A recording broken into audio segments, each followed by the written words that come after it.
Ginip ka ba na tumatak talaga sa'yo? Isipin mo 'to, nananaginip ka, naglalako ka ng isda. Pero ang kakaiba, hindi sa palengke, sa loob ng mga opisina, sa mga cubicles, sa mga conference room. Ano kaya ang ibig sabihin yan? At paano kung sabihin ko sa'yo na ang panaginip na yan mismo ang blueprint para sa isang buong modernong kilusang pananampalataya? Diyan na nga, diyan na papasok tong mga material na pinadala mo sa amin. Para sa pagsusuri nating ito, hihimayin natin ang isang koleksyon ng mga sinulat na mensahe, mga transcripts, at personal na sulat ni Narciso Olalo. At ang mission natin, hindi para humusga, di ba? O maniwala, ang mission natin ay para maintindihan. Susubukan nating buin yung strategiya sa likod ng mission niya. Paano nabuo, paano kumakalat, at ano yung mga patunay na inilalatag niya. Sige, simulan natin. Sa pinaka-basic na tanong, sino ba si Narciso o Lalo base mismo sa mga dokumentong to? Okay. So, ayon sa mga teksto, tinutukoy niya ang sarili niya bilang isang astral healer. Astral healer. At ang hashtag one instrument chosen by God. Pero may isang mahalagang paglilinaw agad siya. Giit niya, hindi siya propeta. Hindi propeta. Hindi rin messenger. Ang tawag daw mismo ng Diyos sa kanya ay calling. Calling? Parang hindi pangalan ng tao. So, hindi siya yung propeta mismo, kundi parang siya yung telepono na tinatawagan ng Diyos kapag may mahalagang mensahe. Ganun ba yung pagkakaintindi ko dun sa material? Magandang analogy yan. Yun mismo ang esensya. Isa siyang instrumento. Tinatawagan para maghatid ng mensahe. At kasama raw ng pagiging calling na ito ay isang kaloob na tinatawag niyang power of mind. Power of mind, okay. Ito raw yung kakayahan niyang makita, hindi lang yung kasalanan ng isang tao, buhay man o patay, kundi pati na rin ang mga posibleng mangyari sa hinaharap. Laryo, At merong astral healer na siyang araw. Anong pinagkaiba nila? ang paliwanag sa isang transcript, ang ambularyo, sila yung tradisyonal na manggagamot. Sila yung kumbaga nang huhula. Yung nagsasabing ito ang kapalaran mo. Ganon. Eksakto, ito ang mangyayari sa'yo, period.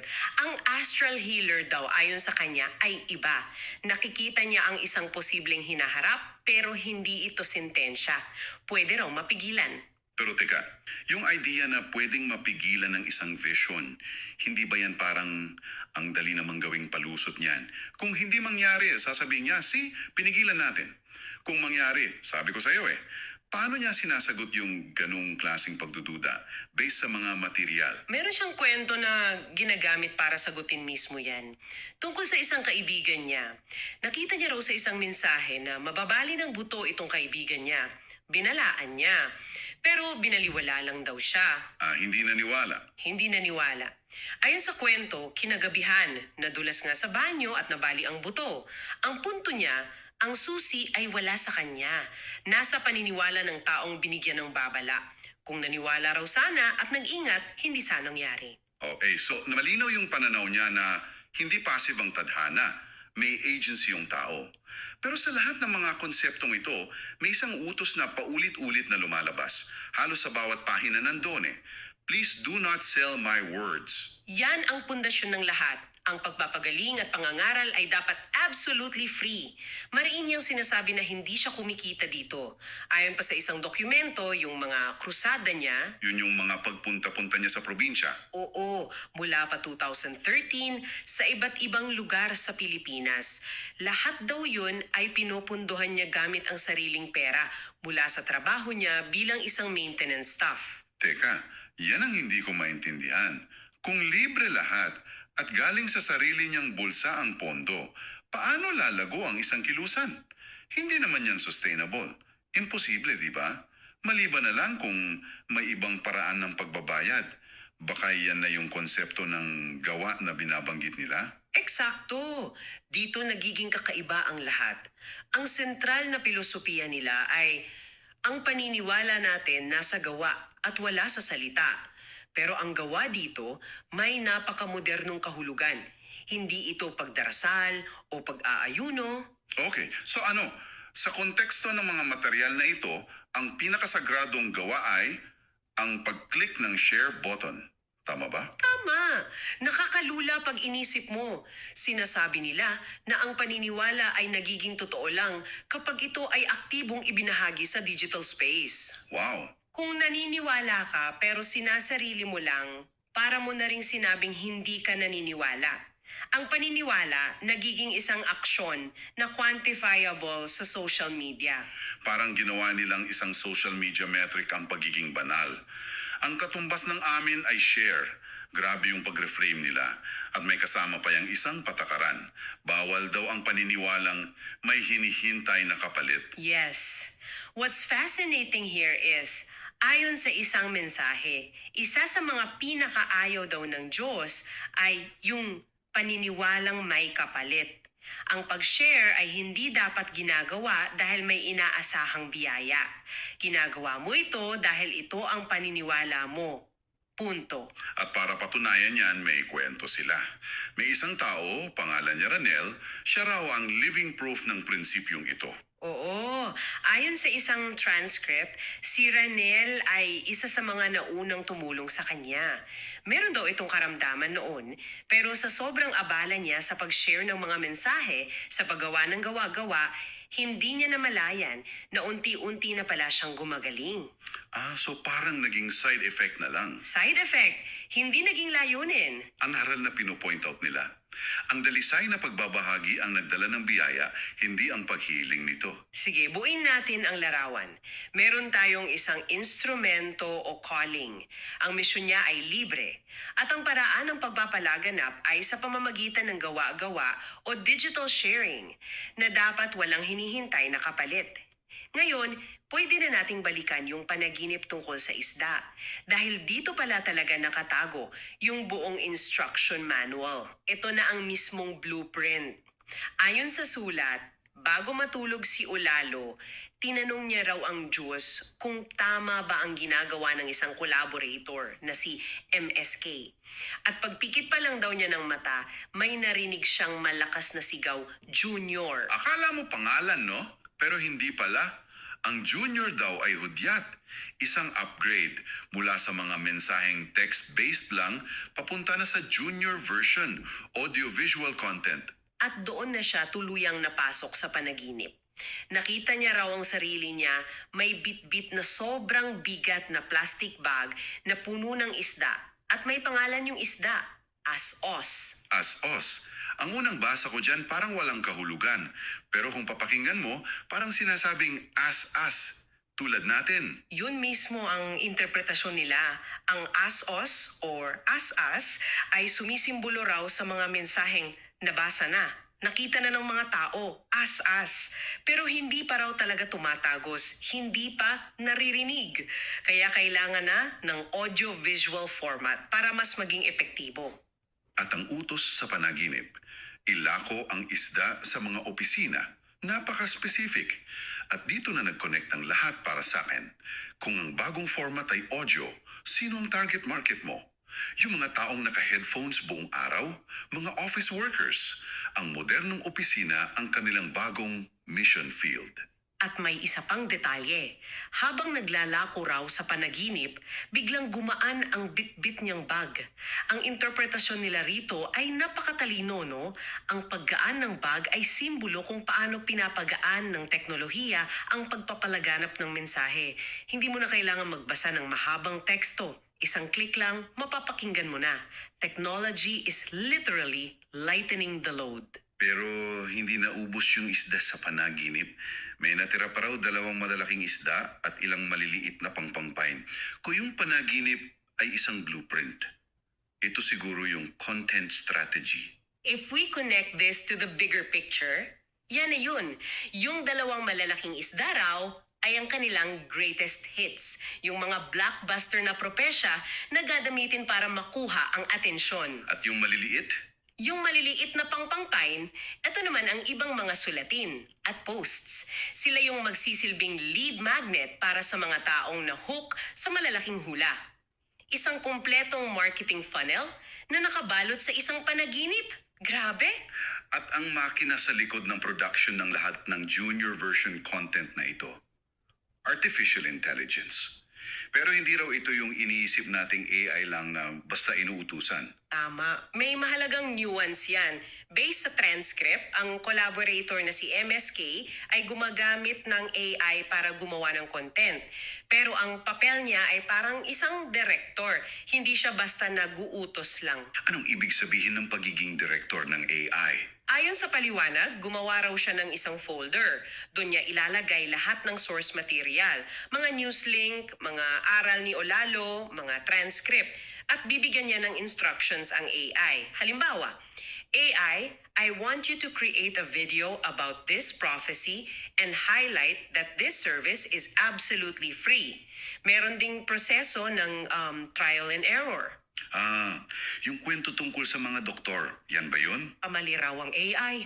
Sinabi ng AI na nasa Pilipinas si Olalo habang ang mga doktor na kausap ay nasa Australia. Itinama ito ni MSK. So ipinapakita nito na may human in the loop na sistema. Hindi basta pinababayaan ng AI.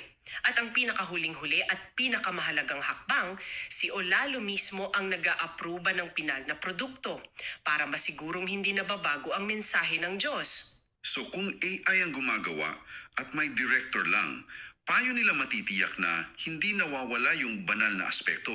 Hindi ba't parang nagiging content farm lang yan para sa relihiyon? Yan ang isang kritisismo na maaaring itanong, di ba?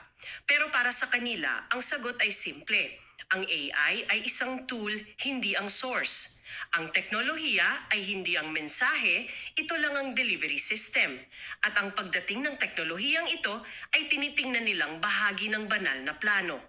May isang magandang analogy na ginamit sa transcript. Yung tungkol sa langgam. Oo.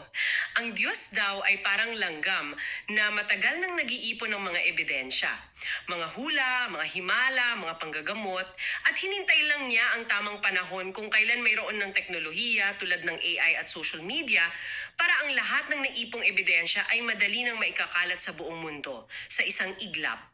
So what does this all mean for you na nakikinig? Meron kang misyon na libre, pilosopiya ng gawa bilang digital sharing at high-tech na strategy. Pero para tumayo ang lahat na yan, kailangan mo ng pundasyon, kailangan mo ng patunay. At dito na pumapasok yung dalawang malalaking isda mula sa panaginip. At para maging malinaw, i-report lang natin ito ng neutral, ayon sa kung ano ang eksaktong nakasulat sa mga source material.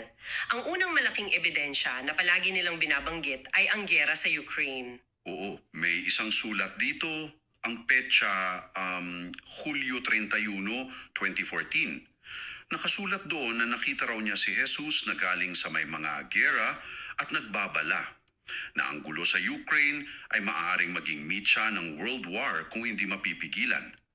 Ang full-scale invasion, alam nating lahat, nagsimula noong 2022. Para sa kanila, yan ay isang malinaw na patunay. Ang pangalawa, na mas detalyado pa, ay ang sunog sa Maui, Hawaii. Isang mensahe noong Abril 12, 2019 ang sinasabing hula tungkol sa isang malaking trahedya sa Hawaii. At ang mga specific na detalye dito ang nagpapalukas ng claim para sa kanila. Ginamit daw sa mensahe ang mga pangalang Mike at Merle. Parang landmark daw para tukuyin ang lokasyon. At yung parirala, sino sa inyo ang buhay pa? Itaas ang kamay. Sobrang cinematic ng dating, no? Iniugnay nila ito sa mga totoong eksena sa news kung saan ang mga nakaligtas na tumalon sa dagat para makatakas sa apoy ay kailangang itaas ang kamay para makita sila. Para sa isang tagasunod, yung ganung level ng specific na detalye, mahirap talagang i-dismiss. At para gabayan ang mga tagasunod, may isang maikling mensahe na nilalagom ang lahat sa tatlong bagay lang. Ito raw ang kailangan ng Diyos mula sa tao. Simple lang, no? Una, pagsisisi sa mga kasalanan. Pangalawa, pagbabago sa mga maling paniniwala. At pangatlo, at pinakamahalaga, lubos na paniniwala. At para makumpleto ang buong sistema, kailangan mo ng proteksyon para sa iyong komunidad. Dahil kung ang pangunahing gawa ay mag-share sa social media, tiyak na may kukondra, di ba? May kukutya. Paano haharapin ng isang ordinaryong miyembro ang ganong sitwasyon? Dito po mapasok ang isang napakalakas na pangako mula mismo kay Olalo. Ayon sa isang talakayan, kung may kumontra sa kanila, pari man, pastor o kahit sino. Dahil sa pag-share nila, ang kailangan lang nilang gawin ay gamitin ang pangalan niya. Ang sabi niya, ako ang haharap sa kanila. Ako ang sasagot. This raises an important question about community dynamics, di ba? It essentially provides a psychological shield. Tinatanggal nito ang takot sa konfrontasyon. Para niyang sinasabi sa mga tagasunod niya, hindi ka nag-iisa. Ang responsibilidad ay nasa akin. Ang trabaho mo lang ay mag-share. Oo, binibigyan niya sila ng lakas ng loob na ipagpatuloy ang gawa ng walang alinlangan. So, kung susumahin natin lahat, mula sa isang simpleng panaginip tungkol sa isda, nabuksan natin ang isang kompletong blueprint para sa isang 21st century na kilusan. Nakita natin kung paano binago ang kahulugan ng gawa para maging digital sharing, ang stratehikong paggamit ng AI bilang isang divine tool, at ang paglatag ng mga hula at pangako bilang pundasyon. At kung ibabalik natin yan sa'yo, ang pinakasentral na ideya na lumabas dito ay ang hamon. Hamon laban sa pagiging isang passive consumer lang ng impormasyon o pananampalataya. Sa mundong ito na sinuri natin, ang tunay na paniniwala ay hindi tinatago. Ito ay aktibong ipinamahagi. Hindi sapat ang manood o mag-like. Ang tunay na sukatan ng iyong pananalig ay ang pagpindot sa share button. At siguro, ito ang magandang iwanan nating tanong para pag-isipan mo. Sinasabi sa mga teksto na ang pinakadalisay na anyo ng paniniwala ay ang pagbabahagi ng walang hinihintay na anumang kapalit. Sa mundo natin ngayon, kung saan halos lahat ng kilos natin online ay transactional, kahit ang kapalit lang ay likes, views o validation, paano natin masusukat ang halaga ng isang gawain na ang tanging batayan ay ang dalisay na pagbabahagi ng walang inaasahang anumang personal na pakinabang? Anong itsura noon sa sarili mong buhay? Thank you so much for patiently listening. For more information about Narciso Olalo, please visit his YouTube channel. If you want to read the original version of God's messages, please visit his Facebook account. Again, thank you so much.